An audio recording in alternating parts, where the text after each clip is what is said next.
Welcome to Christ Assembly. My name is Bert Allen, and this is a ministry of christassembly.org.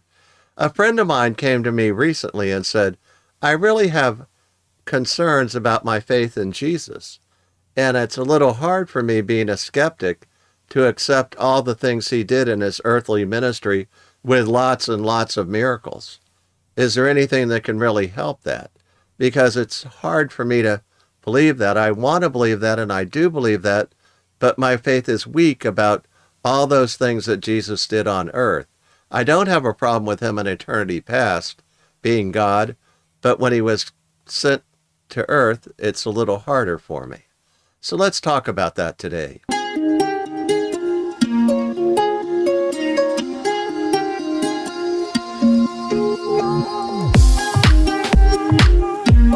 So as we dive into this idea about what Jesus did on earth, let's turn to John 17, verse 1.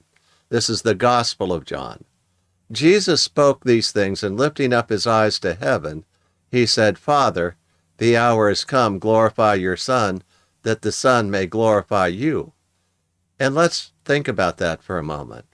So in John 17, Jesus is looking forward to his death. That death is coming right away, and it's not going to even be 24 hours later. So he's praying this prayer about how he's going to be and what he's going to do and how he wants to be glorified. But all of this is really about Jesus talking to his Father. So let's focus for a minute upon those eyes. A lot of people think you have to close your eyes to pray. That's never a good idea on the highway, but you can pray with your eyes open, and Jesus did that, and he lifted his eyes up to heaven. But he's keenly aware that his Father has set out a time plan for his life, and now the hour has come for the Son to glorify. Now the hour has come for the Father to glorify the Son, and that glorification is all about his crucifixion on the cross, and then subsequent resurrection 3 days later. But the immediate concern is he's going to be glorified through the crucifixion of his body. Why is that? He's going to be crucified that the Son may glorify you, referring to his Father. But let's go down to verse 2. Even as you gave him authority over all flesh, that to all whom you have given him, he may give eternal life. So let's stop there and think about our salvation. In verse 1, God the Father is glorified by the crucifixion of his Son, and that in turn glorifies the Father. The Son is glorified and the Father is glorified by the crucifixion of Jesus on the cross. But there's something else going on. In verse 2, it talks about, number 1, the Father gave Jesus authority over all flesh. And we know from the book of Hebrews that all things are subjected to Christ, but we do not yet see all things subjected to Christ. So Christ has this authority over all flesh on earth. Absolute authority, but that's a gift from the Father. Why did the Father give that great gift of authority to Jesus? Well, here's the answer. That to all whom you have given him, he may give eternal life. So he's saying in step 1, the Father gave him authority over all flesh. Why did he do that? Step 2, that he can give people eternal life. But what people? The people that the Father has given to Jesus. Okay, so he's got this broad authority over all flesh, but he also has a gift from the Father. Number 1 gift was the authority over all flesh. Number 2 gift is the people that God the Father gave to Jesus. He carved out a particular group of people on earth and said, I'm going to give them to you. But this is over a span of all time. So it's not easy to say they're just on earth at that given moment, but they will be on earth, and they will be saved on earth. But that's past, present, and future. But he has a reason that he's going to give them something. He's going to give them eternal life. And you go, wow, what a great thing. So if we go back over the order, the Father gave Jesus authority over all flesh. Number 2, God gave him that authority because the Father also gave Jesus a group of people. Number 3, God's going to use Jesus to give those people eternal life. And you go, okay, but what is eternal life? Well, verse 3, this is eternal life, that they may know you, the only true God, and Jesus Christ, whom you have sent. So eternal life, he's not talking about a long life. He's talking about knowing something. What is this eternal life? That they may know you. So Jesus is saying this eternal life that I'm going to give the people that you gave me, I'm going to give them eternal life, but that's not a length of time. It's a knowledge of the Father. And he says, the eternal life that I'm going to give them is that they may know you, Father. But that's not it all alone. But he also said, the only true God. So that's great. The Father gave us to Jesus that he would give us eternal life, which is to know the Father. And the Father's the only true God. But he also gave us this knowledge of Jesus Christ, whom you have sent. And I want to go back over that in more detail. The Father sent the Son into the world to live and then to die and give his life a ransom for all by dying on the cross. If there's never been a day in your life where you looked at Jesus and said, I believe that you died for me, and because you died for me, a sinner that I am, you paid the debt of death that I deserved. So if there's never been a day in your life where you know for sure that you reached out to Jesus and said, I received that free gift of eternal life by faith alone, then today's the day. If you want to know more about that, stick around to the end of the video, and you can hear from the scriptures how you can have eternal life, forgiveness of sins, and a great new life in Jesus, all by faith alone. I'll be standing in front of a bricks background, and you can hear all of these things from the Word of God. So now I'm going to wrap all this up in a different kind of way for my friend. My friend was doubting about, well, I'm not really comfortable with all the miracles that Jesus did. I'm sort of a skeptic about all supernatural things. But I want to focus upon the last part of verse 3. Notice he's not talking about what you believe in this passage. It's not about faith.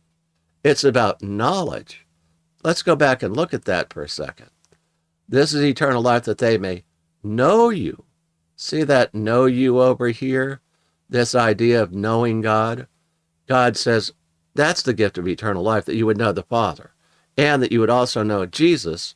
But there's something about Jesus you ought to remember. The Father sent Jesus into the world, and you can know that. He's not talking about believing that. He's talking about knowing that as a free gift of eternal life. Notice in these 3 verses, faith is not mentioned at all. As a matter of fact, he focuses upon what you know as a product of the free gift of eternal life, because eternal life is knowledge in this passage. What you know. So let's go back to my friend.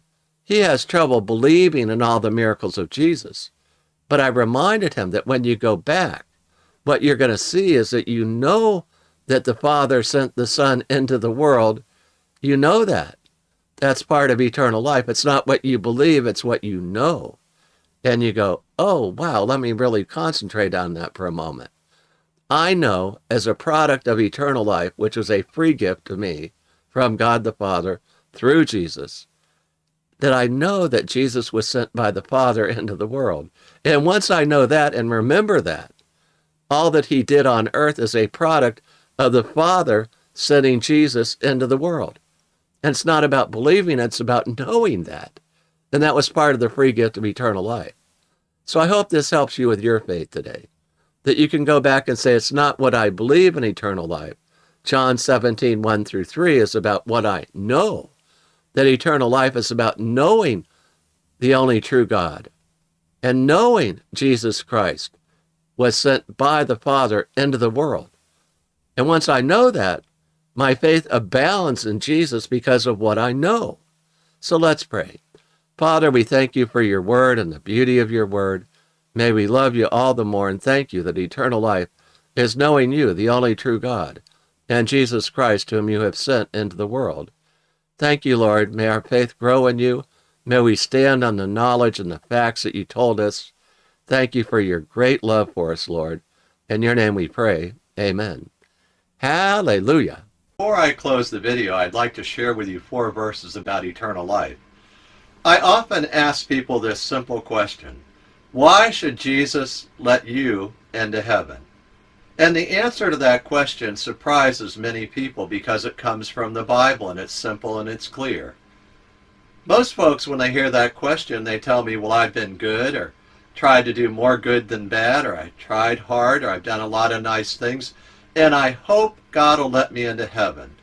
They somehow think if their good works outweigh their bad works, that God will let them in. But God says, actually, I'll let people into heaven because of a free gift. But the story from Jesus starts with 4 verses, and I'm going to read them one at a time. Romans 3:23 says, "For all have sinned and fall short of the glory of God." Romans 3:23. You see, for every person who lives today on earth in human flesh, we've all sinned. Every one of us. We've all told a lie. We've all done or said something that made somebody else angry, and we were doing it out of anger ourselves. We've all done things to hurt other people at one time or another. God says that's all sin, and I look upon that as falling short of my glory, God says.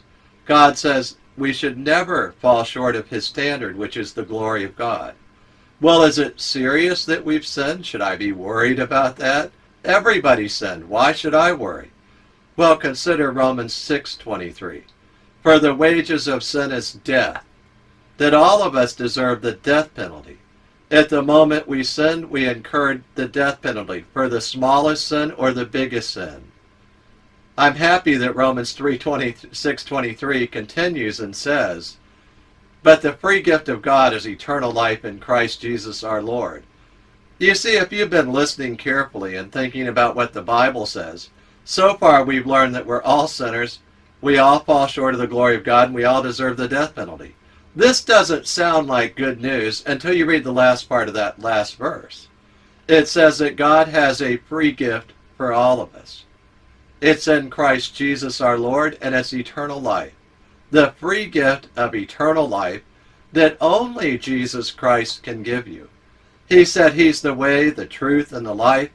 No one comes to the Father but through him. Why would God offer us this great gift if we're all sinners?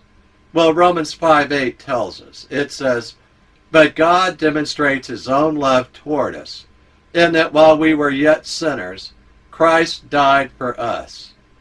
He died for us. He died in our place. God loves sinners like you and like me. He died in my place and in your place. He paid the death penalty for me. I often illustrate the free gift like this: that I have this old Nissan truck. It has 285,000 miles on it. It's not that great a truck. It sits at the beach every day. But I illustrate the point this way. I hold up the keys to my truck and I say, I'm going to make you a symbolic gift of my truck. But until you take the keys out of my hand, it's not your truck yet. Well, let me tell you what I mean. A lot of people have been going to church for years. They know all about Jesus. They can quote verses about Jesus. But they know in their heart that they're not quite right with God. And there's never been a day in their life where they've been born again and they know it. You see, they're just staring at the keys in God's hand, and he's offering you the free gift today of saying, reach out by faith and receive that free gift and take it into your heart today. Receive the free gift. Okay, how do we do that? Well, Romans 10:9 tells us how to do that. It says that if you confess with your mouth Jesus is Lord and believe in your heart that God raised him from the dead, you will be saved. And he means saved from the death penalty, eternal destruction. So we can receive that free gift right now by faith, and we can pray a prayer together. I urge you to pray with me. I'm going to pray it right now. Lord Jesus, I thank you that you love me. I confess that I am a sinner and I fall short of the glory of God. I confess too that I deserve the wages of sin, which is death. But Lord, you offer me the free gift of eternal life in Christ Jesus our Lord. I accept that free gift right now.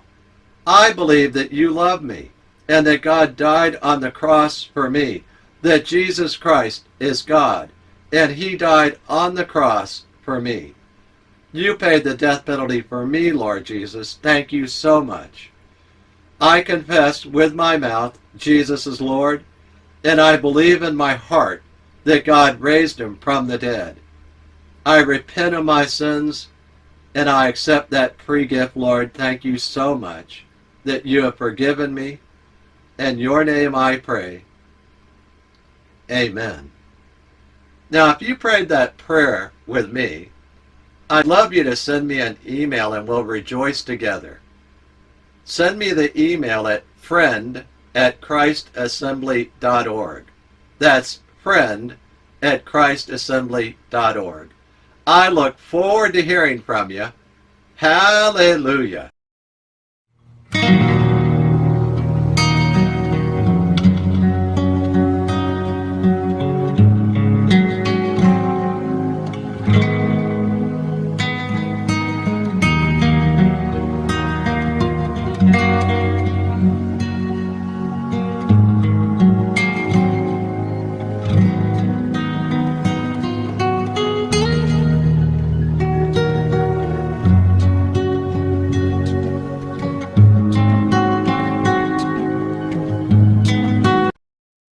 Scripture quotations taken from the NASB, New American Standard Bible, copyright 1995 by the Lockman Foundation. Used by permission, all rights reserved.